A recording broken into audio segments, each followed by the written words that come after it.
حالا رو میاریم به قضیه روحانی توجیک که شهروندی روسی او بکار و روز 24 مارت از شهر ریژی ولایت سفردلوف به تاجیکستان استرداد شده است. این روحانی 60 ساله که در میان مهاجران با اسم ایشان سید نوریدین شناخته می شود در تاجیکستان در همکاری با جریان ممنوع سلفیه گمانبر است.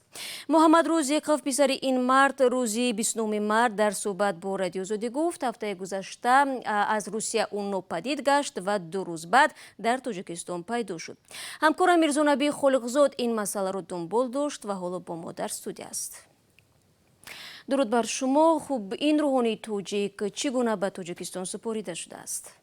ببینید شالا پیوندانش میگویند چند روز قبل از ناپدید شدنش در دادگاه ناحیه ریش بحث دوباره به دست آوردن شهروندی روسیه را داشت و گفته آنها سید نورالدین رازقوف در این بحث دادگاهی غالب آمد و پس از 7 روز میبایست شناسنامه‌اش را به دست میگرفت، ولی چند روز قبل از این شخص ناشناسی که خود را کارمند حکومت ناحیه معرفی نموده خواست است با او درباره دیوار منزل زیستش که گویا از خط لازم بیرون رفته است صحبت کند. به قول پسرش وقتی پدرش لباسش را پوشیده گفت که باید به ماموریت ناحیه رود، او از خانه میبرد و دیگر با همین ناپدید می شود و پس از 2 روز در تاجیکستان از خود درک می دهد. معلومات بیشتری تا حال در دست نیست. پرونده این روحانی را کمیته دولتی امنیت ملی تاجیکستان تحقیق دارد.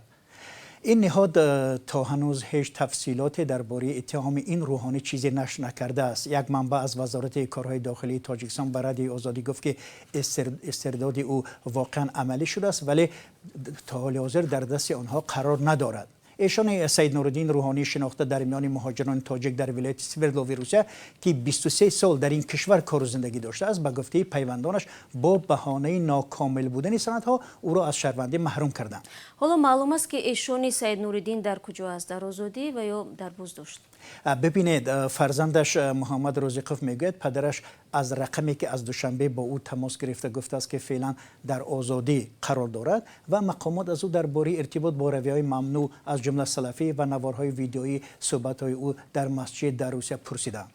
طوری امین پسرش میگوید که از نزدیکان او برای قطع پرونده نسبت به پدرش 1 میلیون روبل روسیه یا برابر به 11,000 دلار پرسیدن یا طلب کردند، ولی هنوز مقامات آن را تصدیق و یا رد نکردند. مقامات تاجیک انگیزه سیاسی داشتن این بازداشت ها را رد میکنند. یک مهاجر تاجیک ساکن ولایت سفردلوف که از نزدیک با سید نوریدین رازقوف آشنایی داشته است به رادیو آزادی گفت او از سال 2015 در یک مسجد خرد امامتی می داشت، ولی چند پیش با دلیل فعالیت غیر قانونی مسجدش را مقامات ولایت سفردلوف بستند.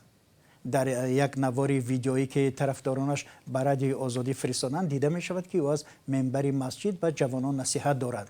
نزدیکان ایشان سید نوریدین هم میگویند او به هیچ سازمان حزب رابطه نداشت و از صحبت در موضوعات سیاسی پرهیز میکرده است. تشکر برای صحبت. من تنها اضافه میکنم که سید نوریدین رازقوف زاده نویه نورآباد سابق کمسمال‌آباد بوده. از سال 1998 به این طرف با فرزندان و نبیرگانش در روسیه زندگی میکرد.